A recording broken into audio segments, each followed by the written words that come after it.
नमस्कार दोस्तों, आज की इस खूबसूरत दिन में मैं आप सभी दोस्तों का स्वागत करता हूं। जैसे कि आप लोग जानते हैं कि मैं मॉर्निंग के अंदर मार्केट में डेटा को वापस एनालाइज करके अपने दिन का एक प्लान बताकर चलता हूं कि जिसके अंदर मुझे एग्जैक्टली किस लेवल पर जाकर किस तरीके की सोच मेरे को मार्केट के अंदर आ सकती है, इसको मैं पहले से प्लान कर लेता हूं। अब मार्केट में मेरे पास सिर्फ एग्जीक्यूशन का काम रहता है और मैं सोचता बिल्कुल भी नहीं हूँ, क्योंकि मैं पहले से सोच चुका होता हूँ। क्योंकि अभी हम मार्केट खुलने से पहले और मार्केट खुलने के बाद जितना अच्छा सोच सकते हैं, मार्केट में काम करते समय उतना अच्छा नहीं सोच सकते। तो मैं इसे कुछ इस तरीके से मान के चलता हूँ कि जिस वक्त पर हमें परफॉर्म करना होता है, तो बस वहां पर हमारे पास हमारे एक्शंस, रिफ्लेक्स एक्शन सब होंगे जब हमारे पास चीजें पहले से प्लान होंगी। तो देखिए, आज अगर मैं आपसे इस एक्सपायरी के बारे में बात करके चलता हूँ, जो कि 17 अगस्त को होनी है। तो 17 अगस्त को निफ्टी की, बैंक निफ्टी की जो वीकली एक्सपायरी है, उसके लिए सबसे पहले हमारे को एक ब्रॉड रेंज में ये समझना चाहिए कि ये वीकली एक्सपायरी डिसाइड कर कर चलेगी कि मार्केट का आपका रुख कैसा है। और उसका रीजन मैं आपको बता के चलता हूँ। मार्केट में गैप अप ओपनिंग करके, मतलब मार्केट को मार्कअप करके एग्जैक्टली इस लेवल तक लेकर आया गया, जो कि है 19,296 का। तो 19,296 तक लाने के पीछे का उनका मकसद 19,296 के पास कहीं मार्केट के एक नए लेवल को एस्टेब्लिश करना था। और इस जगह पर मेरे को जो लगता था वो 19,225। तो कहीं ना कहीं मार्केट पार्टिसिपेंट 19,225 को नया बेस मानते हुए मार्केट से नई शुरुआत करना चाहते थे।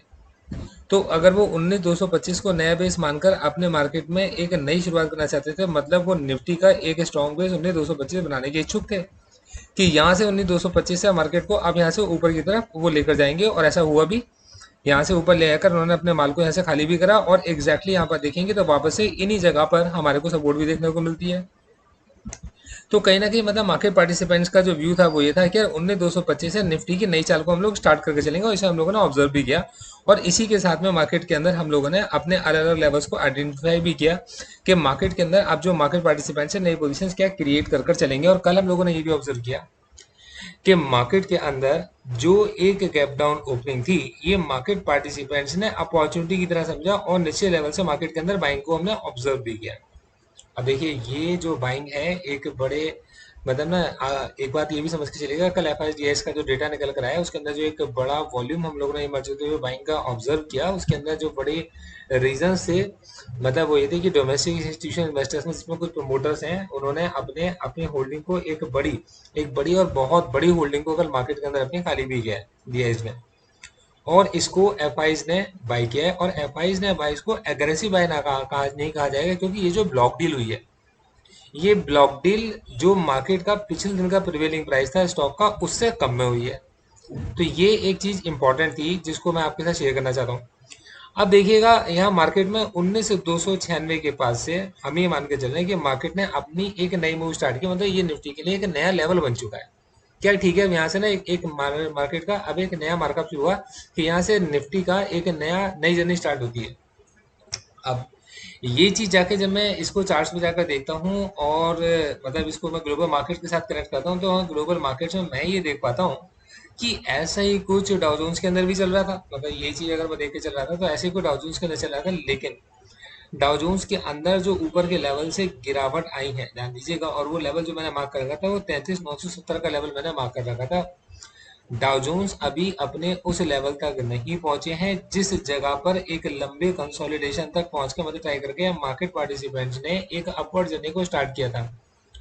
और ये टुवर्ड्स दैट पहुंच रहे हैं, क्योंकि यहाँ पर देखिए लगातार दो मूविंग एवरेजेस के नीचे 2 दिन से लगातार प्राइस आपका प्रिवेल कर रहा है, मतलब 2 दिन से लगातार नीचे की गिरावट हमारे को देखने को मिल रही है, और इट इज हेडिंग टूवर्ड्स ये 34,157 के लेवल की तरफ कहीं ना कहीं मार्केट में पहुंच रहा है। और ये चीज जो इम्पोर्टेंट है, 33,970 का लेवल जाकर अगर डाउ जोन्स ने टेस्ट किया, तो हमारा ये 19,225 का जो लेवल है ये भी टेस्ट हो सकता है, और इसके चांसेस बन जाएंगे कि अगर डाउ जोन्स 33,970 के लेवल की तरफ मूव करेगा, तो मतलब मेरी ये एक्सपेक्टेशन रहेगी कि निफ्टी मूव करेगा 19,225 के नीचे, मतलब उस लेवल से नीचे जाने की निफ्टी उसका कंडीशन में कोशिश कर सकता है, डाउ जोन्स को देख के मेरे को लगता है।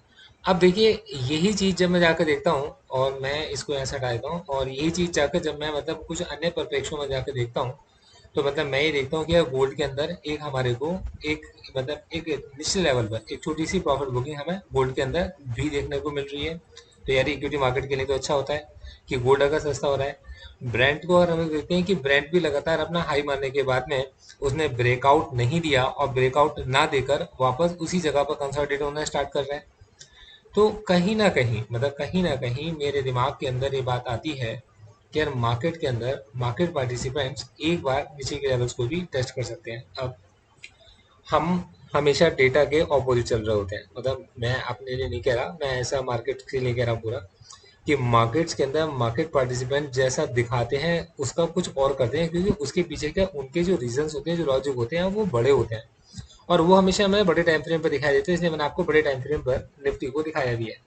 तो कहीं ना कहीं मतलब मेरे को ये बात ध्यान में है, मुझे ध्यान में रखनी चाहिए कि मैंने ये जो लेवल्स मार्क कर रखे हैं, मैं मार्केट में एग्जैक्टली इन्हीं लेवल्स का पालन करूंगा। जैसे 19,406 के नीचे निकलते ही मेरे दिमाग के अंदर सीधा 19,225 का टारगेट मेरे को दिखाई देगा और उस कंडीशन में मैं 19,406 को स्टॉप लॉस लेकर अपनी जो एंट्रीज बनाकर चलता हूँ वो डाउन साइड की बनाकर चलूंगा। 19,406 के ऊपर निकलने पर 19,406 मेरे लिए एक स्टॉप लॉस का काम करेगा और मैं 19,563 और 19,563 के बाद 19,650 के लेवल्स को टारगेट करने की कोशिश करूंगा, जो मेरे को निफ्टी फिफ्टी के अंदर दिखाई दे रहा है। देखिए मैं एग्जैक्टली आपको जो बता के चल रहा हूँ ये सब मैं इसलिए समझा के चल रहा हूँ क्योंकि एग्जैक्टली ये चीज हमने हमारे क्लाइंट्स को पोजिशनल स्ट्रेटजीज के अंदर रिकमेंड की होती हैं, जिसकी वजह से मतलब वो इन्वेस्टर्स को जानना चाहते हैं कि हम ऐसा कर क्यों रहे हैं, मतलब जो पोजीशंस ओपन कर रहे हैं वो बुलिश क्यों हैं या वो पोजीशंस बेरिश क्यों हैं। तो ये मैं उनको भी समझाना चाहता हूँ। पर हाँ देखिए, मैं आपसे कहूँगा कि मेरी आपको किसी तरीके की कोई बाय सेल की रिकमेंडेशन नहीं है। मैं एक रिसर्च एनालिस्ट हूँ, इन्वेस्टमेंट एडवाइजर नहीं हूँ। और आप एक इन्वेस्टमेंट एडवाइजर से सलाह मशवरा करने के बाद ही मार्केट में अपना कोई पैसा निवेश करके चलें। क्यों? क्योंकि इन्वेस्टमेंट एडवाइजर को आपकी रिस्क प्रोफाइलिंग पता होती है, एक रिसर्च एनालिस्ट को आपकी रिस्क प्रोफाइलिंग नहीं पता होती। उसको सिर्फ मार्केट के बारे में पता होता है, मार्केट के रिस्क के बारे में, मार्केट के अपॉर्चुनिटीज के बारे में पता होता है, और उसका काम है आप तक सही रिसर्च जो उसकी है वो पहुंचाना। तो वो मैं आप तक पहुंचाने की कोशिश कर रहा हूँ।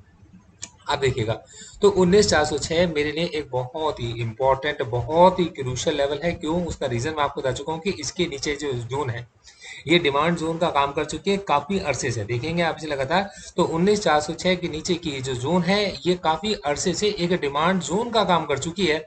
और यहाँ से मतलब मार्केट पार्टिसिपेंट्स का नीचे आना, वापस मार्केट में बाय करना, कहीं ना कहीं मार्केट के अंदर ये दर्शाने की कोशिश थी कि मार्केट पार्टिसिपेंट्स नीचे आए हैं माल को भरने के लिए और मार्केट से माल को खरीदने के बाद वापस से ऊपर की तरफ जाएंगे। और मैं आपको अभी थोड़ी देर पहले बता चुका हूँ कि मार्केट के अंदर जो बिकवाली थी, जो सेलिंग थी, इस सेलिंग के अंदर कम प्राइस पर एक बहुत बड़ी ब्लॉक डील भी कल होती हुई दिखाई दी है। ठीक है, तो लॉजिक आपकी समझ में आ गया बिल्कुल। ये कि मैं ये मान के चल रहा हूँ इस समय पर कि ये 19,406 से 19,296 के नीचे का जो लेवल था, ये कहीं ना कहीं पर मार्केट के अंदर एक डिमांड जोन थी। इस जगह पर मार्केट के आते मार्केट पार्टी ने पोजीशंस को इकट्ठा किया। लेकिन मैं ये मान के चल रहा हूँ कि जब कभी 19,406 के नीचे मार्केट जाएगा तब मैं एक बार से 19,225 तक पहुंचते हुए एक्सपेक्टेशंस रखते हुए अपनी पोजीशंस को क्रिएट कर रहा हूँ।